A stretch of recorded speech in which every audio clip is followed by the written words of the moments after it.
about exploring a past life.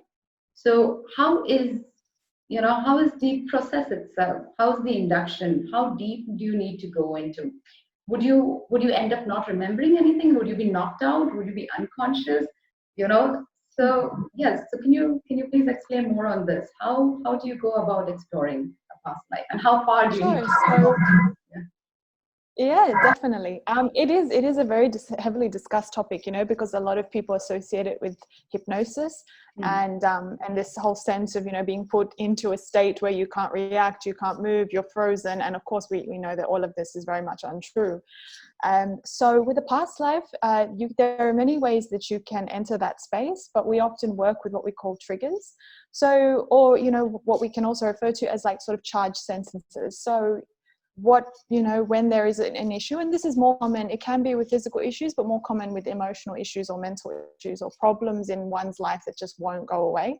And we ask the client to just simply be in that space of really analyzing the issue, thinking about the issue, and even repeating phrases that they've said over and over. So it could be something like, I can't handle my life anymore, I'm so sick and tired of this, I just want this to be over, phrases that when you say them, you really feel the pain or you feel the grief, because often these are what we call the tie-ins to a specific time in that past life where you've actually either thought or said the exact same thing.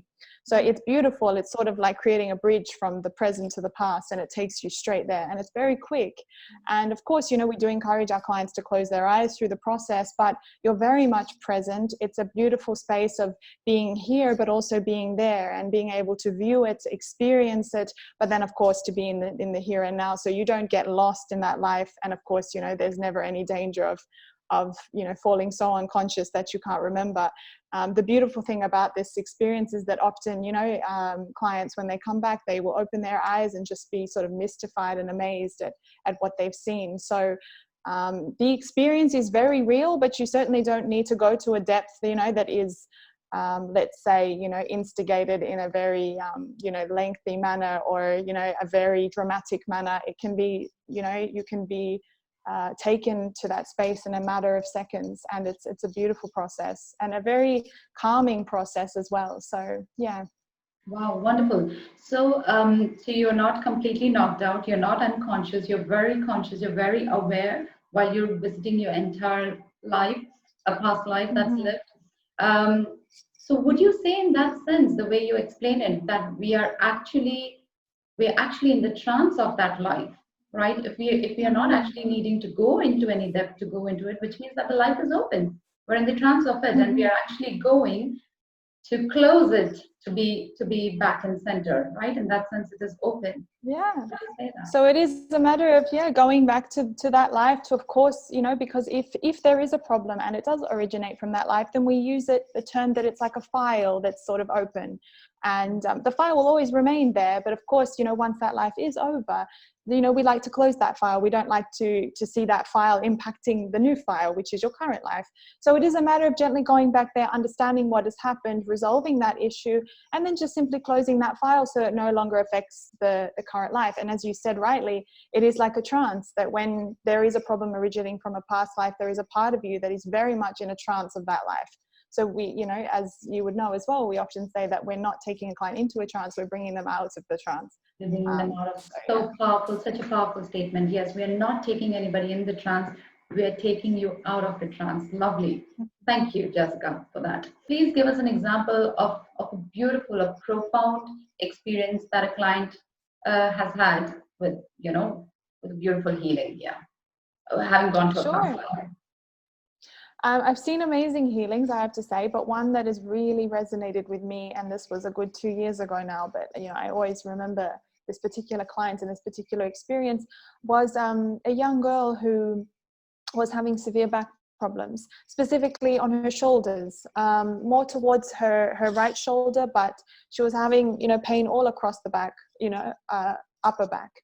And interestingly, when she came to me, this was sort of in the background. She was focused on something else, and then slowly, surely, when that was resolved, we turned towards the back, because she just said this back, she'd almost started to associate it as just a part of her. She said it just never goes away. It's been there my entire life. I've taken medication, I've had operations, I've done everything possible, I've been to the physio, it just won't go away. So I just accept that this is how my life, this is just a part of my life. And I said, well, that's not necessarily how it has to be. So she was very interested when she got to understand how this kind of therapy works.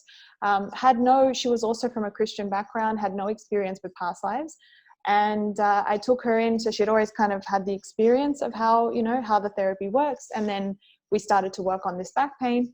And I just had her, she could feel it in that moment. So I had her feel it, I had her dramatize it. I had her, make it stronger. I was saying, feel it at a deeper level.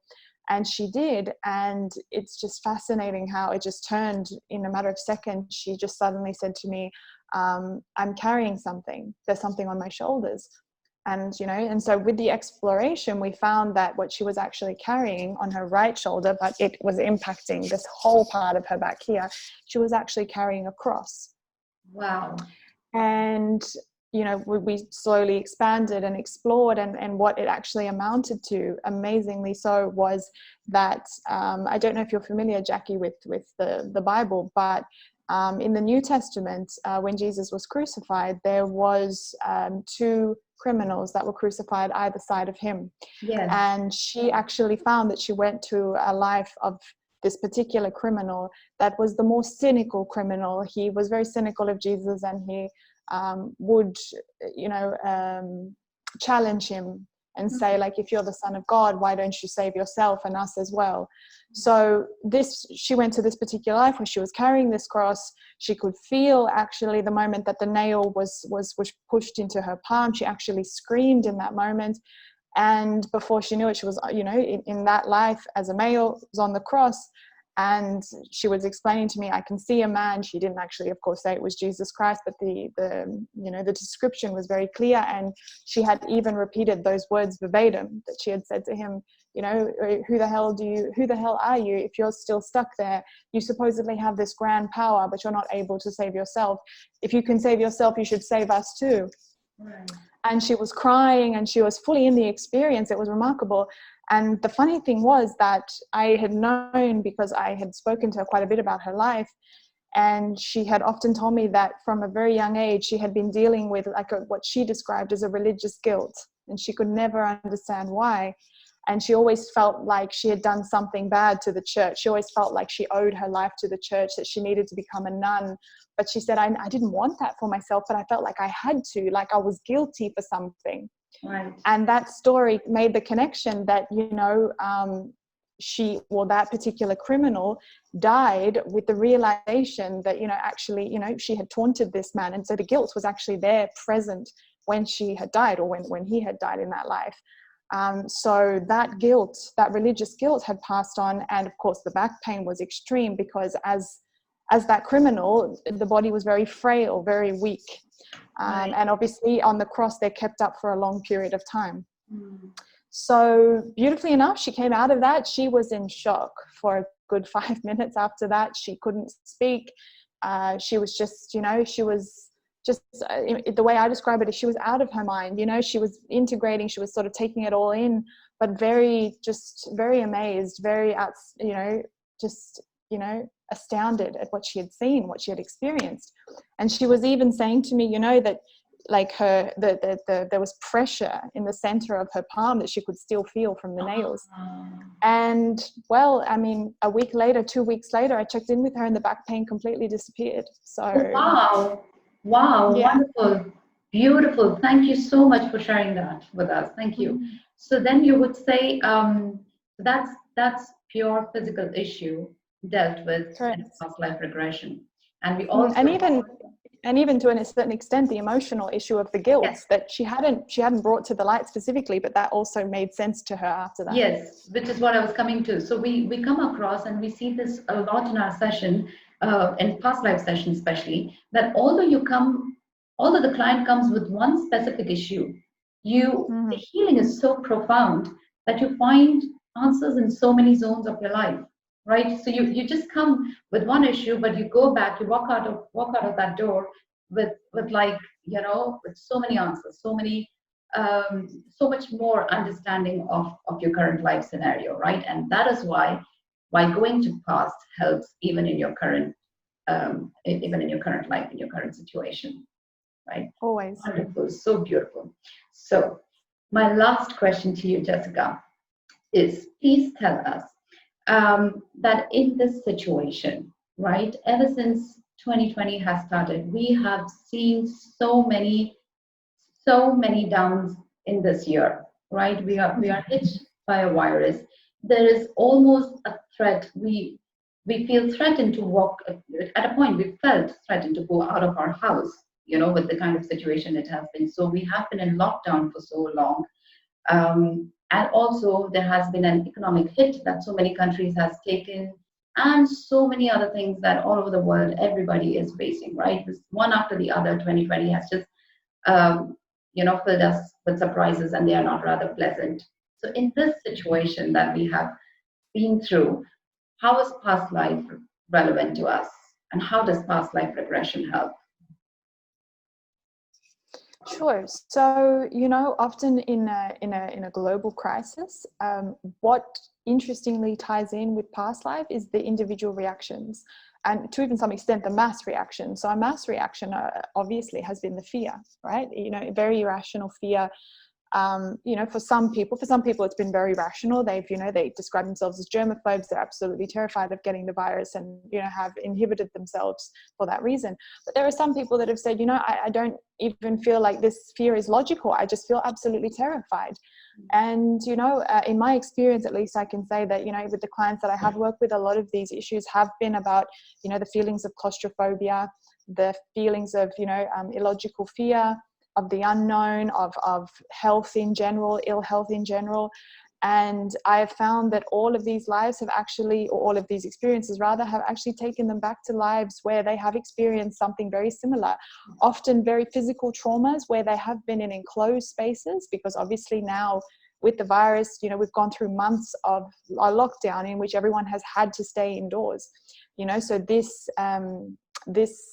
mandatory requirement now has allowed people, forced people rather, to be in positions, in rooms and in houses where they're with so many other people, and some of them family, some of them not, and they have very little time to themselves, and they feel very claustrophobic even if it's in a big house, just because they know they're not allowed to leave, or there'll be punishment if they do leave.